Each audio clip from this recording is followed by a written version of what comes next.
Good evening, dobar večer. Mm, Good evening to all of my audience in Slovenia and abroad. My guest today is Dennis Dale, American vlogger, podcaster, but it's better for all of us to let him self introduce to you. Dennis, who are you and what do you do in America and what is it that you talk about on your podcast or on your YouTube channel? Well, I'm just a regular guy. I'm an amateur journalist. I'm not paid for it. I have a regular job. I live in Portland, Oregon now. I've been blogging for over 10 years now about mostly about the race issues in America that has now come to a head with all this craziness you see happening. And for the past year or so, what I've been doing is trying to concentrate on the local politics here in Portland and the state government and the what's happening, what's been happening with the protests, of course. And I've been following how the politicians in our state and city are basically allied with these anarchists you see in the streets and are passing all kinds of laws to eventually abolish the police. That sounds nuts, but that really is the end goal for the more radical elements. And they're working very hard, and we're entering into I think another summer now, maybe of unrest like we had last summer. And at the same time, our politicians are refusing to do anything to stand up against it and just supporting as much as they can this effort again to basically abolish the police. Why is it so? When did it happen? It seems to me, at least, or intuitively, that, for example, in the 90s, America wasn't this crazy. No, it wasn't. Was it latently? It wasn't latent. It was happening. We didn't recognize it yet. And maybe it's really hard to say. Excuse me, exactly what happened. I don't know if you guys know about the O.J. Simpson verdict and the significance that has for us. But I think that was 95. So right in the middle of the 90s, which now appear like we used to think of the 50s here in America as this bucolic, almost peaceful time before the storm. But that was right in the middle of the 90s, and it was a case where a black celebrity clearly viciously murdered his white wife and was exonerated by a nearly all-black jury and celebrated by black people in this appalling fashion. And again, it was a different time, and nobody thought we were going to end up where we are now. But we look back at it now and see that it was a presage. It's exactly what was coming. We got a glimpse, because see, we're still learning about black folks, and I guess they're still learning about us in this country somehow. And as early as late as 25 years ago, white people were still somewhat deluded about black people, about their wants and their capacities and their attitudes. And I think that revealed way back in 95, I'm sorry to say it, but that they're essentially a childlike people with a very mean streak. And when they threw that bit of red meat to them, that was the O.J. Simpson verdict, it revealed that. So it's been brewing a long time. But this is actually what I've been asking myself is, if you look at the situation, if you look at the looters on the streets of your city, for example, and across the United States of America, you could say that this is a behavior, a childlike behavior, and if you connect this to black folks, then you could say this is you could say that this is the way black folks behave in certain situations differently from white folks. But on the other hand, could it be that these people from Black Lives Matter and so forth have been trained for what they are doing right now? Yeah, I mean, well, Black Lives Matter is bogus for one thing. It's basically a lie. There's no real organization. It's just this sort of umbrella term that's brought in tons of money to various organizations, and it doesn't get a lot of scrutiny because the powers that be are either in alliance with them or afraid to challenge them. And as far as people being trained, yes, not the BLM so much, but the guys who are now calling themselves Antifa, who are basically anarchists, anarcho-communists, and they're getting all kinds of training. But they're so decentralized that it enables their politician allies to keep this ridiculous narrative going that there's not really anything but an idea, like it's just a rallying cry. They're saying Antifa, but they're very organized and they're training right now, and they train openly. They talk to each other on social media. They're not banned from social media like the right wing, and they're all. I follow them, of course, on Twitter. And calling people out to training. Come on out. We're going to train. Self-defense. They train with guns. They're very much trained, but following the money back, to see who's financing this guy, is financing this whole thing is not so easy. Okay, some people say that it's largely George Soros, but George Soros is, in the terms of global events, probably a small player. But who are the main players that are the larger players behind George Soros and his money? Well, there's the Tides Foundation here, and they're just this giant organization that acts as a sort of clearinghouse, as far as I can tell, for money, progressive causes. They're much bigger than Soros. But there's a complex of several organizations that are contributing to this. Soros, by the way, and you need to understand what's happening in America right now by what Soros organization very honestly said a couple of years ago, that their new focus is to be mass incarceration in America. And the biggest problem, as they see it, is that there are too many black men in jail, and they need to stop them from going to jail. They need to release them from jail where they can. They need to amend the laws to make it harder to put them in jail. And of course, you see with this George Floyd stuff, they're really trying to make it so the cops don't even interact with the black folks on the ground, so they won't go to jail. And Soros, I know it's a cliche to keep talking about Soros, and people roll their eyes, but it is notable that Soros, not shortly before this all started, the Soros organization said our new focus is on mass incarceration. I studied philosophy in Maribor, and I had some teachers, some professors, of course left-wing professors. All of them are left-wingers, and basically everything they read is Guardian and New York Times. And their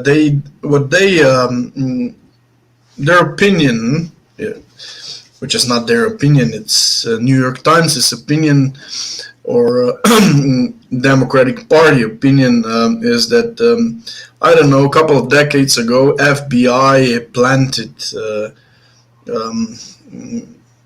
crack amongst black communities, and this is why so many black people today are dealers, and so many of them are in prison, and basically what they think is that this injustice has to be put away by letting them out of prison. Yes.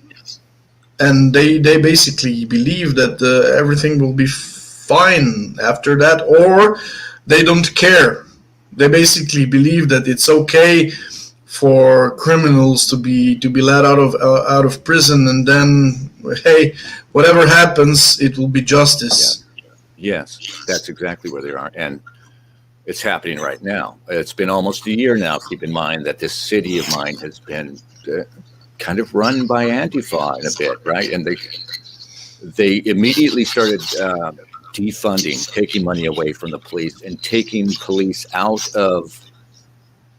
There were 3 roles that they took away from the police immediately, simply because they put too many black men in jail, not because they weren't effective. Every city in America now has something like a gun or a gang unit, they call it, and it's a group of detectives who are focused on all the gunplay that goes on in the black neighborhoods, where they're shooting each other almost always over personal insults, by the way. And the cops know this, and that's what forms their strategy. Anyway, they got rid of that. They got rid of the cops who patrol the trains, because there's trouble on trains, and they're always messing with people on trains. And they got rid of the cops in schools, because in schools where you've got lots of black hardheads, it gets really dangerous. And so anyway, the crime rate has doubled. More than doubled, really. And so they're just desperately trying to do whatever they can to stop it. But the one thing they won't do is put those cops back on the street. It's absolutely out of the question. So, and there's no, as bad as it's getting now, and it looks to get much worse, there's no political movement on the horizon to reverse course. It's full steam ahead with this project. And it's just what you said. They're telling us implicitly, you will endure the effects of this. You know, you're going to suck it up and endure the extra murders, the lack of safety, you know, all of it, because this is their idea of justice. Yeah, it's what you brought upon yourself, because you and your people, by your people, they mean cops, Caucasian cops that planted crack in the, I don't know, 70s. Well, yeah, I think you're talking about, there was a Freeway Rick Ross was the guy's name. I grew up not far from where this happened. It was in the late 80s. No, even before that. In the 80s, somebody, black guy in Compton, California, which is a few cities over from where I grew up in Norwalk, California, he realized cocaine was very expensive. You know, it was very expensive to buy, so it was the upper middle class drug. These guys figured out a way to mix the cocaine with. Full steam ahead with this project. It is just. I keep getting this feedback. I'm sorry. This guy, they figured out a way to mix it with baking soda or something and make really cheap crack cocaine, and they could sell in $5 and $10 increments to people who get really high. And a lot of this stuff, by the way, found its way into the white communities and fucked up white kids too, of course, probably more so. And these black drug dealers made a lot of money. But at some point, somebody revealed that there was something going on with the FBI laundering money through Colombian drug leaders who were supplying cocaine to these people. Not the FBI, the CIA, I'm sorry.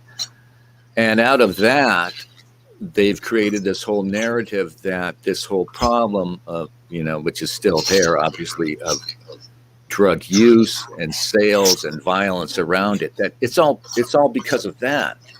You know, it's all because of that CIA program. That's what they want to tell you. Likewise, they want you to think that these black neighborhoods are ghettos and dangerous and impoverished, because literally 60 years ago in the 50s, we used to restrict where they could live. We can see now why. But it used to be that, it was called redlining. I don't know if you've heard the phrase, but redlining was where they draw a red line on a map, and it was on this side of the red line, black people couldn't live. And it was segregation, determining where you could buy a house. They've made a lot of that. In fact, that's getting very dangerous because they've taken that idea, and we were talking 60 years ago, and they're using it now as part of the reparations narrative, which is they're going to go, and they've done it in a couple of cases. They're going to go and try, I think, try and literally take white people's houses from them using this argument. Because at the end of the day, all of this is really about also about wealth extraction,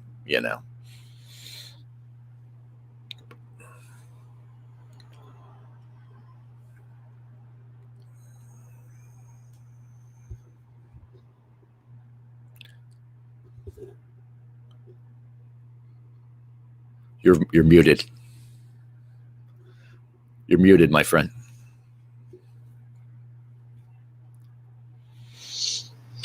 Sorry. I heard this narrative plenty of times from Democratic politicians, very high in the hierarchy, and this is basically mad. It's not like every single white individual today is someone who had predecessors that had slaves back then.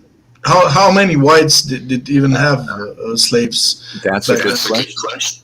I don't know, but it's a tiny fraction. I mean, it's not 10% of Americans that were descended from slave owners. It's absolutely ridiculous. In fact, you remember Barack Obama, who was not descended from American slaves. He was descended from a Kenyan from Africa. Barack Obama more likely has slave owners descendants by virtue of his Kenyan background than the average white person, So yeah, it's utterly, it's so silly to even address these arguments. They would seem to be these arguments that every white person in America is guilty of this thing would seem to be easy to refute, but they just it carries the day. Stupidity carries the day in America, And if you think about these issues too, they talk about the redlining and other things. But another thing that happened in the 60s was that the blacks took over much excellent real estate in many wonderful cities like Detroit, which you've probably heard about. They basically took downtown Detroit through pogroms, basically, because they're so violent. They're so much tougher and more willing to do violence than other people. That you set them loose on these streets and they chase people out. White flight is the phrase here. People just get out of town before it gets too bad. But by this process, they took over Detroit. They took over Chicago. They've got they still got neighborhoods. They still have some of it that's not gentrified. Some of the best real estate in America by virtue of those programs. So nobody talks about that, of course. But what could white folks do? But basically, if this guy gets even worse, could they prepare their children to develop as more aggressive?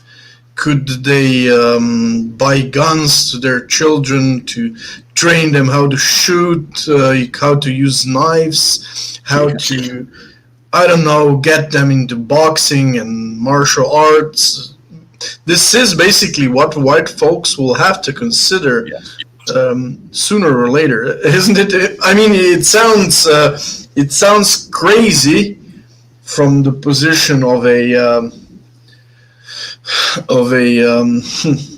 white liberal living safely for decades of his life, but yeah. I think it is happening here and there. I mean, people aren't completely sleeping. We need to get a martial attitude. And I used to tell people, that sounds melodramatic, but I used to tell people, learn how to fight, learn self-defense inside and out, and above all, learn the laws where you are, the laws of self-defense, because they've got you two ways now. You're up against these black people who are kind of savage, excuse me, but they are, and we have to admit they're tougher than us, and they basically are. They're more impulsive, more willing to do violence. That's a big deal, But if you win the fight with them, then the state's going to come down hard on you. And our president last night gave a speech where he basically doubled down on all this. There was a case of a guy in Georgia, a black guy who was prowling, looking to steal in this neighborhood, and some guys came out and tried to stop him. One guy had a shotgun, and the black guy tried to grab the shotgun, and the black guy ended up getting shot and killed. Those guys were just indicted by the federal government yesterday for so-called hate crime laws. Saying that they did it because he was a black guy, and it's a total travesty of justice, because we have something in this country called double jeopardy. I don't know if you have that legal concept where you're at, but you can't be tried a second time once found innocent of a crime. They can't just bring you to court again, but they do that routinely here in America. This Chauvin guy who just got convicted for the George Floyd murder. I just read, I guess it's on the Daily Mail this morning, that the federal government, if they were going to if he had been found innocent, they were going to arrest him in the courtroom, haul him off to jail to try him again on federal charges. That's where we're at. But how did you look at this case of Derek? I don't know how you pronounce it. I pronounce it Chauvin. I don't know. It's probably French, so I pronounce it Chauvin. How did you look at this case? Well, it's been just another manufactured case from the start. And I'm appalled at how many people who know better fall for it. Because from my point of view, it doesn't matter if it was a case of police brutality or not, if the cop was in the wrong, because that's not really important to the people who are pushing it. It's not as if this was such an unusual case that it just broke the country. You know what I mean? It's obvious that they were waiting for one of these to come along. Remember, it was about a year ahead of the election, and everything has been determined by Trump. As another factor we have to consider, that everything that happened, like the COVID crisis, the powers that be took that,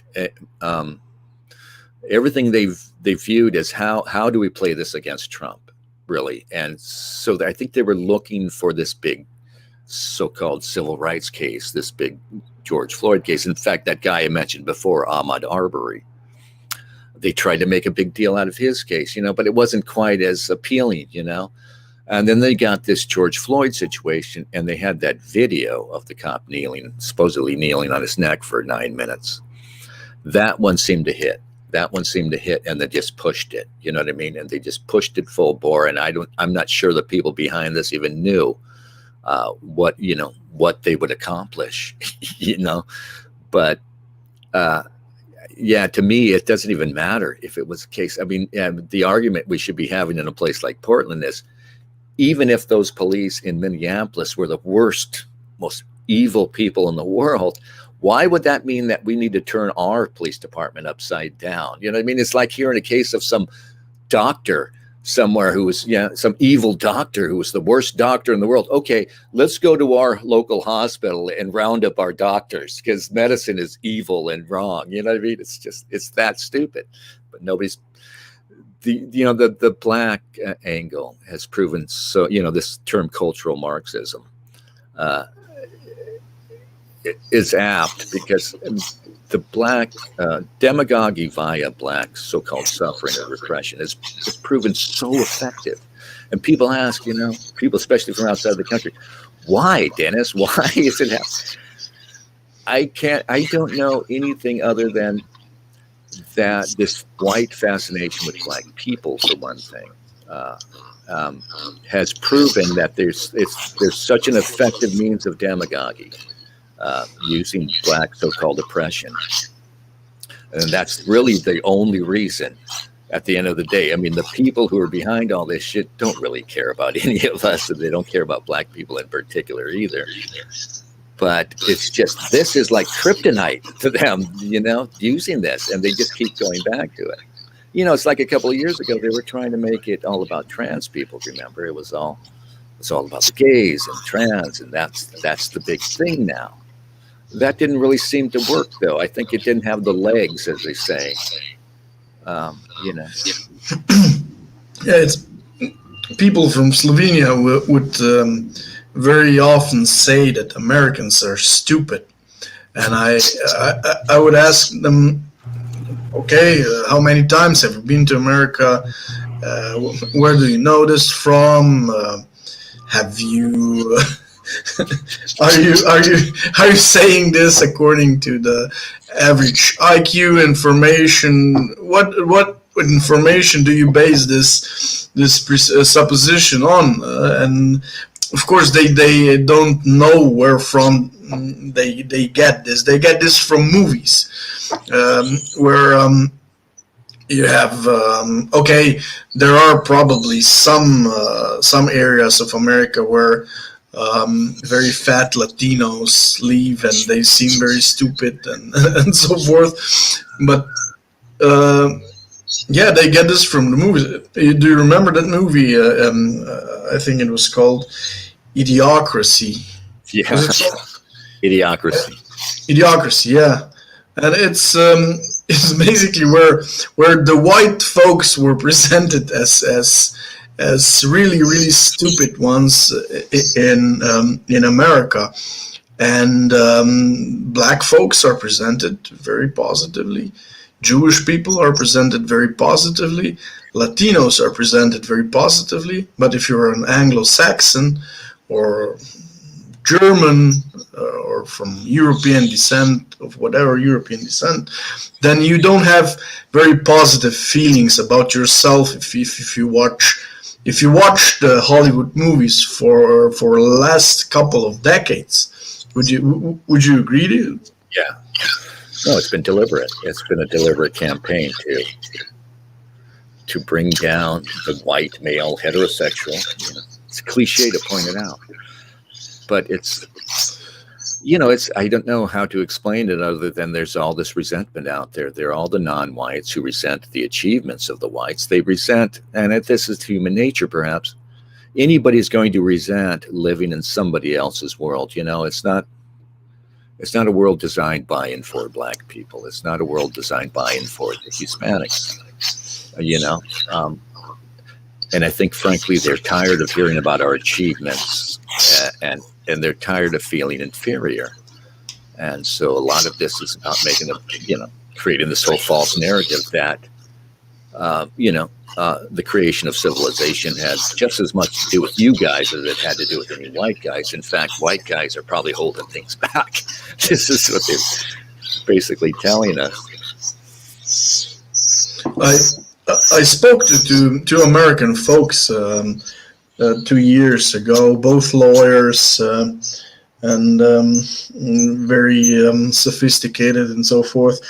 I'm not sure if they were Jewish or not, and this could be an important information for all of those educated enough to understand what I'm implying here.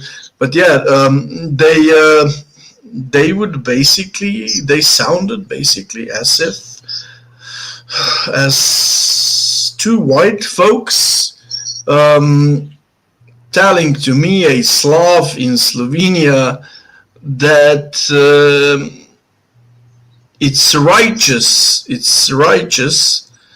to show white folks in the movies as they've been shown lately. And I 2 years ago, I couldn't understand why two white folks would be such pussies without any sense of resentment towards such such representation of their folks in the movies. But yeah, now when they could have been Jewish. Yeah, and that's you grow up in America not realizing you're growing up in a culture that's molded by Jewish values, by Jewish desires, really. Yeah, I'm ashamed to say it. I grew well into adulthood without even considering. I'm laughing at jokes and I'm accepting the tropes and the premises that I think are harmless. But now, late, I look back and realize that I've been slandered, basically. And part of it is because the white people in America were primarily Anglo or Nordic, Northwestern Europeans, and were the least ethnocentric people. Were the people most likely to take an objective moral view, were the person most likely to denounce our own interests and in the interests of fairness. And what you have in America is that, call it soft, call it weak, whatever it is. It can't be disentangled from our successes, I don't think. But that being played on by the most skilled narrative manipulators that ever existed.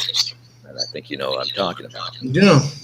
And they are operating, hidden. They are. I mean, like I said, I never made the distinction growing up between Jewish and white. They were just another sort of white person, despite it all. Well, we're learning that's not true. I basically grew up Americanized in the sense that I grew up in the 80s. I was born in the 80s and then grew up in the 80s and in the 90s. And I grew up watching all this American series and American movies and so forth. And in all these series and movies, white folks were mocked. They were really not presented in a positive way. And it's always been that positive representations were for Jewish people, for black folks. And I remember growing up as a young Slovenian, so I was not 1,000 kilometers away from America, growing up thinking that it's something wrong with white people, white folks in America, and basically growing up thinking that the average black American is like, I don't know, Will Smith from Fresh Prince of Bel-Air, funny, not violent, not aggressive, playing basketball, rapping a little bit. Yeah, harmless above all. Yeah, they're presented as a little better than us, And but I think people are coming around. You know what I mean? People are tuning out of films and television, or we're all segregating off there. And I think good things are happening. I don't like sports. I kind of resist them, but I kind of like seeing that the MMA is out there. Though I hate that they put women against each other. But because it's more even. It's not like in America it was boxing forever, and the black guys dominated it, and so they created this impression that they're just fucking indomitable, at least physically. And then you go to MMA and you see it's like real fighting, and you can wrestle and stuff. And it's I'm sorry, it's just a good thing for any white kid in America to see a white guy beat up a black guy once in a while. It's a good thing that needs to happen. And the other thing that needs to happen is we need to be honest about their intellectual capabilities. That we need to be able to stand up and say, no, we're not stupid. You're stupid, At least another funny thing is I remember when I was a child, already Americanized child with Americanized mind. I remember I was ashamed of my father when he watched boxing. and he was always cheering for the white guy. And whenever a white guy won, my father would go wild, and I was ashamed of him with my already Americanized mind. And this is That's you can interesting. see it's interesting. Yeah, it's It interesting. works. Yeah, it works on even on a Slovenian. It works, right? They're like you're 1,000 kilometers away. Yeah, there's something in us that wants to be fair, and still there's something in you that you disdain that lack of purity. And no, you don't. You're supposed to respect the game. You're supposed to respect, the rules. You're supposed to respect the ability, and whoever wins deserves to win. We have a sense of fairness that other people don't have. And I find in our discourse now, there are plenty of non-white people, on the other side, engaged in this, using the language that we use of democracy, of sort of liberal Enlightenment value language. And it doesn't mean any of it. You can tell when they're talking, they're just straining their ethnic interest through that language and getting away with it, talking about fairness when they're talking about favoritism for them, for instance. Yeah. This analogy is what I came up with lately, is that I think it's really representative of what American media,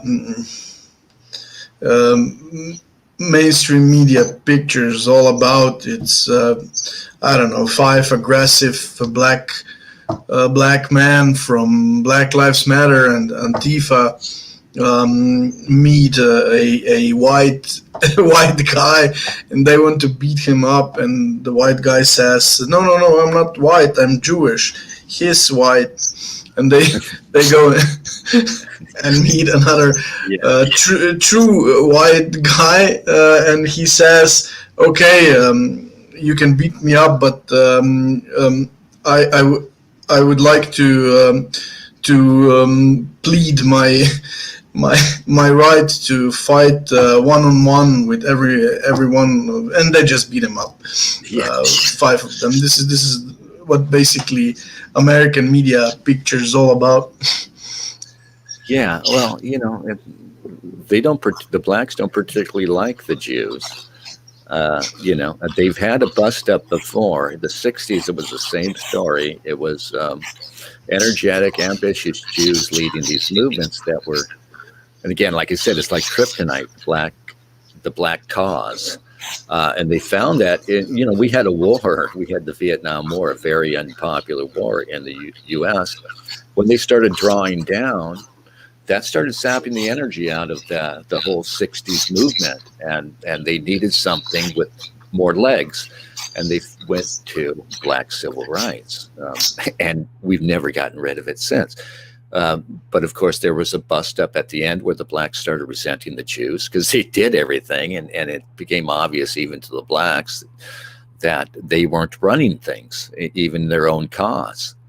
And they're kind of getting into that same territory now. It may not matter, but yeah, the Jews love the blacks, at least, on the surface. But it's unrequited. The blacks will take all the help they get. But at the end of the day, as you may have seen, they attack them like the Orthodox or srede or visible Jews will get attacked on the streets in New York all the time by blacks. The Jews have been too good at passing off as white when they want to. Because I think for black people in America, Jews are just represented as the uber whites. They're the whitest whites. They're the richest whites. They're the most successful whites. They're the whites with the most property and money. And that's the way they view it. Yeah, basically it is, and that's how they present themselves whenever you have to go with the Marxist narrative about mean white rich folks having the majority of the world's money. uh, when you have to go with the when they want to go with the Marxist narrative, they would always present themselves as white. Yeah, and The richest, the meanest, the whitest, the straightest motherfuckers that have the majority of the money, they are white Yeah. liberals. well, they're still getting away with presenting wealth as being WASP, white Anglo-Saxon Protestant. You were talking about all this bullshit in movies that we've been seeing. What's one of the other things we've been seeing for like half a century now? The cliche of the WASP, the white, stuck-up, upper crust WASP. A resented figure in America, even by the working class whites like me. This figure is not a factor hasn't been a factor in our politics for a long time. The rich, successful WASP are all following the Jews. I'm sorry, they just are. But they still present it as that. Like, the bad guy is this blonde, blue-eyed CEO, sipping wine at $200 lunch, right? And don't think about the Jews, because every time they bring up white concentration of wealth in white hands, like if somebody does it on Twitter, some dissenter is going to show up eventually and say, "Hey, why don't we break that down and see how many of those white people are Jewish?" And let's look at the concentration of wealth in Jewish hands. Yeah, you would then make your arguments as sophisticated as possible, which would be, yes, they are, I don't know, 2% of the whole population, and they are 35% of all the most CEOs and everything else. Yeah, this would be the most sophisticated of the argument against the so-called Jewish oligarchy, and I'd have friends, very intelligent friends, and that would follow science, and that would believe science, and that would basically eat up every statistics possible they hear about. But when they hear about this very persuasive statistics, they would just be no, it's not. It's so what if they are 35%? You also have 35% of I don't know, black people in I don't know, soccer right now, and they're just better than or whatever. Yeah, they are just better. Well, I used to buy into this, more or less, but it isn't a matter of indifference. That's the thing. We have these ridiculous debates between people like me who would be considered anti-Semitic and people who defend the Jews. It doesn't matter to me if they earned it, Well, in a sense they have. You got to admit they earned it through energy and work and everything else. That doesn't matter. Because I have now the people running my country, essentially, and forming my culture and behind all this stuff, whether they're the best people in the world, these Jews, whether they don't intend a bad thing ever, they don't have the same interests I do at the end of the day, simply don't. And that's the tragedy. And I just get fed up because we're having these arguments where it's like, are they bad? Are they good? That doesn't matter. It doesn't matter. I mean, this group can be composed of the most virtuous individuals. You know what I mean? And you meet an individual Jew, the average individual Jew on the street is has a lot of virtues, and these are law-abiding people, successful people. This whole group could be made up of that sort of people and still be a fucking disaster for me simply by having conflicting interests with me. And I don't necessarily think they're all good. I think there's an element there of people who are just voraciously misanthropic, among our Jewish friends. Misanthropic or even ethnically,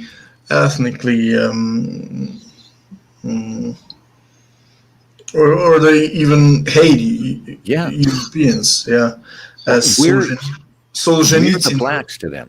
You know what I mean? And think of a white person who looks at blacks. Oh, they're lazy, they're stupid, they're just trouble. For a lot of them, they look at us that way, I think. Yeah, probably. But as you put it, Rightly so, because I've been telling this to the public in Slovenia, in a public discourse in Slovenia for a while now. I don't care about bad or good. I care about all the interests of all Yeah. the tribes and all the interest groups to be put on the table. And Yeah. this is what analyzing geopolitics, geostrategies it should be all about. Yeah. And you have all these geostrategists, geoanalysts, taking great amounts of money for their analysis, and they just wouldn't mention Jews and their interests. Yeah, and if the question of and a lot of the deception that goes on today is all about that concealing the real interests and creating you know what I mean, like our Iraq War. They got the public to support it by pretending that the interest was your security, right? They had weapons, they were going to attack us. This ridiculous argument, you know. So, I mean, they've been getting away forever with concealing the real interests at work. It's almost always the case. And with our Jewish American, with all our groups in America, they conceal the actual interests and pretend that everybody except white people is just out for a fair world. And it's just the white people who are fighting for their interests and won't give in finally to this fair world they're trying to bring forth. To the world without interests. nobody has interests anymore. Only white people still have them. What I wanted to ask you about the Vietnam War, what about the narrative or the story about many Russian Jews escaping from the Soviet Union, being Trotskyites, mostly coming to America, settling into the Democratic Party, but then after the Vietnam War, escaping into the Republican Party and becoming the wing of the party that's the most important wing of the party nowadays, called neoconservative. Yeah. Is this narrative true? Yeah. Even David Horowitz told this as a positive story from his point of view, but yeah, he basically told it as in he was a left winger and then he became a right winger. But yeah. Well, I mean, the simple answer, partly true at least, is that they're in the Liberal Democratic Party that became the anti-war party in the 60s, and they realized there was no way to protect Israel in this party, and that they had to have a presence on the other side, and it's worked very well. It goes back to, was it Reagan? The neoconservatives set their hooks in during the Reagan administration. There's also, I mean, the neoconservatives, to give them credit, there is some genuine impulse over there for some of these Jews there was some genuine impulse. I think that was a reaction to the excesses of the 60s, the cultural excesses, and there's some genuine conservatism, at least initially, in this neoconservative movement. Some of it was genuinely looking to fight against all this stuff that we're talking about now. But primarily, it should be seen as, you know, as Kevin MacDonald would probably characterize it, as, you know, the necessary thing from the Jewish point of view to ensure the security of Israel. I mean, the neoconservatives have essentially taken over American foreign policy. You know, I don't believe we would be having problems with Iran if it wasn't for the fact that Israel views Iran as their greatest threat. We never would have invaded Iraq, probably not the first time, certainly not the second time, if the neoconservatives hadn't been running our foreign policy. And when I talk to my friends who want to defend Jewish power in America, you know, and we can have these ridiculous arguments where they say, what about this Jew, this conservative Jew over here? And what about this and that? I just say that at the end of the day, the fact that my country hasn't got its own foreign policy, and it doesn't, and that's clear, it doesn't have a foreign policy acting in its own interests, and certainly not in the interests of the people. That's all I need to know. If that was the only thing, that would be all I needed to know. If it was the only thing that ethnically minded Jews, the neoconservatives, have taken over the foreign policy and are sending us to war, what more do you need, to want to put a stop to it? What would you say about it's interesting you said ethnically minded Jews. I remember 10 years ago I listened to American Jewish commentator Ben Shapiro, and I remember him saying that he doesn't care about ethnically minded Jews like Noam Chomsky, that he was all about religion and his Jewishness, and his interest in Jewishness were all about religion. But then again, why would a non-ethnically minded Jew, a religious Jew, an Orthodox Jew, be interested in Israel? Israel is an ethnic country, not a religious one. It was founded by socialists. Right. It's and well, I'm not clear on the history, but I think the Orthodox, it wasn't like everybody was a Zionist before, right? The Zionist position was very controversial, I think, with a lot of religious Jews early on. Yeah, but then, Noam Chomsky's a secularized Jew, and he would probably claim that his Jewishness doesn't really affect anything he has to say. Whereas Ben Shapiro walks around, he wears his kippah, he's observant. He's essentially a neoconservative, though I don't know if he'd describe himself as one. Yeah, it's interesting. It's so subtle of differences between all the secular Jews and Orthodox Jews that an average Slovene observer cannot see what it's all about, and this is I think an important discussion, because, for example, you'd see Ben Shapiro be truly and very conservative about the majority of the things. He's appalled about anti-whiteness of mainstream media, although he's not into the narrative of America being a white nation. Right. Or originally, he'd say that America is a creed nation or something. Proposition nation is the phrase. Yeah, we're an idea. The president said it again last night, by the way. Again last night, yeah. Idea of liberty or whatever it was supposed to be founded on, and he probably would deny that the founding fathers were not for blacks being integrated into the society. He'd probably say that the original Republicans were for them in being integrated into the society. Well, the original Republicans were the party that freed the slaves, and for a long time they were the black party in the South. Black people voted Republican because Abraham Lincoln was a Republican, freed the slaves, and that lasted till the 60s. Guys like Ben Shapiro and others, I think they're genuine in their conservatism. They're not stupid. They don't want to live in a degenerate world full of drag queens and other stuff. But at the end of the day, they're not my ally. Because, for instance, Ben Shapiro is a good one to note.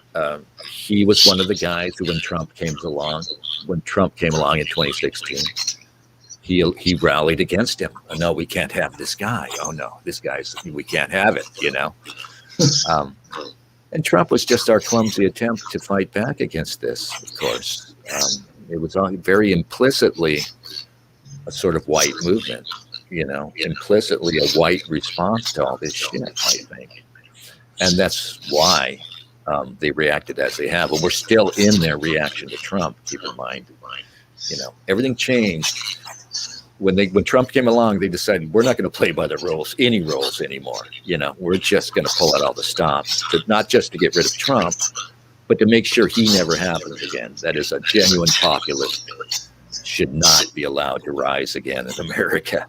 It's really where they're at. Do you think he was a genuine populist? Do you think that he felt of his movement being a truly, basically white movement, or did he do it somehow intuitively, not being aware of it?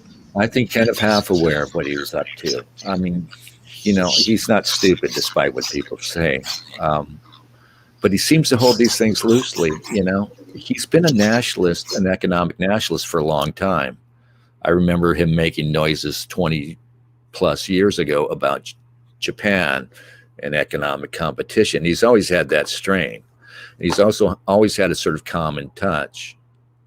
And he sees what's going on. The fact is, well, he frankly didn't fight against it enough as president, but this anti-white movement, he sees it's bankrupt. He sees it's wrong. Perhaps above all, he saw political opportunity in it and presenting himself as the opposition to it. But he seems to hold, I don't know how convicted he is of things. He seems to hold them loosely. I think he seemed to genuinely believe he could bring non-whites into this. He seemed to genuinely believe that he could get all those establishment people that still hate him to come around, to like him. I think above all, he wants to be liked, this sort of narcissistic figure. And he did, probably to the horror of the people who run things. He did show that there was, for instance, Latinos who were supposed to hate us just like everybody else, actually voted a little more for him and probably would rally around him if there wasn't this huge headwind that is the media. That same media that's beating us down is telling the Latinos, you're a sellout if you're a race traitor if you don't hate this guy and vote against him. But he still managed to get almost half of them to vote for him. So I think he revealed for the powers that be that populism could actually break outside of just white populism. It can be something like non-black populism, because at the end of the day, it's almost like there are two groups over here that have the real interest in the way things are going, the blacks and our smaller group, who, and everybody else is over here. You know what I mean? Blacks and whites and Latinos and Asians. We're kind of the people who are under assault by all this stuff, as working class people, as white people. Asians are being attacked for their race now, of course.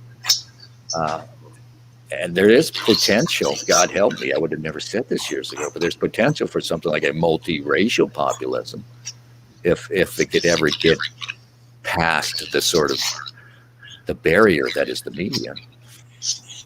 Yeah, I mean, Trump is probably the first person to show that this is possible. I mean, yeah. Sorry. Remember when we spoke to Vlade, and I told you about me speaking with Jared Taylor, and he just couldn't understand how we different types of white people couldn't get along with each other, and we have similar problems in Europe with other types of whites. For example, if you consider all the Europeans whites. And even different types of whites, if you take into consideration the average sociological structure of immigration, we have similar problems as you have problems with Latinos and blacks and so forth, with other white folks immigrating into our countries. And even we haven't been able to show that we can make melting pots out of different types of white people. But Trump has been able to show that it's possible. It's possible in America. He's been able to show in America. It is an achievement, I have to say. Yeah, it's hard to know what to tell you guys. Our experience over here, I don't know if it portends what's coming down for you guys. But we want to tell you, please, whatever your differences are as white Europeans, just be ready for when they start bringing in. Well, they're already bringing in the Arabs, but they start bringing in the blacks, and the birth rate in Africa is still something like 6-7 kids per woman. They're just going to keep producing people, and all that pressure is going to be there for them to bring the black people into your country and try to put you through the same progression that the Americans been through. You'll be seduced by their culture. You'll miscegenate with them. But they'll continue to have these ghettos with the problems. And so that will become your biggest issue, is fixing that problem, because it's your problem. It's not their problem now. And just see whatever your differences are, find a way to put them down if you can, or it's time to forget our differences with our common white people. But I don't get it. Okay, I can find some explanations, but it is something about immigration that brings with itself the fact that the immigrants always have better demographics, and I don't know, and this brings so many problems with itself. And similarly as in America, you'd have people in Slovenia saying it doesn't matter where you come from, as long as you pay your taxes and you provide your family and you don't do crimes and you're productive and so forth. And then you ask themselves, okay, 2 million Kenyans, you bring them into Slovenia and take 2 million Slovenes into Kenya. Is this still Slovenia? And they would, and some of them say yes. Some of them even say yes, but it's preposterous. It's ridiculous to think. But even if you take this into consideration, then you try to persuade them that, okay, prima facie, this would be possible. But if you take into consideration demographics and the fact that the immigrants don't pay taxes, and if you take into considerations that they are not productive, that they don't provide for their families, and so forth and so forth, and if you take into considerations that Africans and Arab Muslims have even bigger demographics and so forth, and they just call you fascist. Then it's weird how it ended in America. In America, so being white is like having no ethnicity, right? That's the way it is. Like you don't get one. Yeah. You're the hollow. How did that happen? Well, we used to be these little enclaves of Irish, Italian, German communities, right? And you had neighborhoods in American cities. You've heard of E. Michael Jones. He wrote extensively on how certain people worked hard to break up those white ethnic neighborhoods in our big cities because they were a political problem. And one way they did it was by bringing in blacks and clearing the streets with black violence and other things. But breaking up those ethnic communities, okay, and this is a long process, and of course we had a lot to do with it ourselves. So okay, you gave up your Italian, mostly maybe ancestry, though Italians seem to keep some in this country still, but you kind of gave up whatever ethnic, especially if you were German or Anglo, you gave up that ethnic identity because you had this new one, supposedly white American, and the melting pot idea, which I think was a phrase coined by a Jewish guy, by the way. And so we were going to be this big melting pot, and we would be white Americans, a new ethnic group, a new race, so to speak. Yeah, and that would have been fine, of course. But once they got us out of our particular, more real ethnic groups, basically they just deracinated us and gave us this fake ethnic identity, fake or fragile or just not very durable, white American, as you see. And now it's like, okay, we're going to take that away from you too. And we find ourselves sort of, without a chair all of a sudden. If that makes sense. Are you an optimist or a pessimist about the future of white America first, and then America second? I guess I'm a pessimist on both scores, because it's hard to see how we climb out of this. I mean, I'm just hoping for some group, some remnant, of white Americans to find a home somewhere, like a free state somewhere. Honestly, that's how bleak my vision is of it now. America is going to continue, like the Roman Empire, it will continue in some other form. But that doesn't mean anything to me at the end of the day. If my ethnic line is to be not genocided, but just sort of, whatever you call this slow sort of genocide they're committing. That's all I care about. At the end of the day, it's all about race. And if we can just get some remnant group so that, 200 years from now, there is still a group of people, the white Americans, I would be happy with that. I think it's possible. I think it won't go. They're not going to run us down to the last man. Some small group of people are going to make a stand. Some small group of people are going to start a colony. Some small group of people are going to claim a piece of America for themselves when it all breaks up. And there is going to be something left of us. What I despair is that we were so great. We were so great. And a lot of this has to do with the fact that we invented the modern world. We created it. We broke a lot of stuff on the way, hurt a lot of feelings along the way. And this is about getting back at us for that, I think, really. Could whites get perhaps Madagascar? Yeah.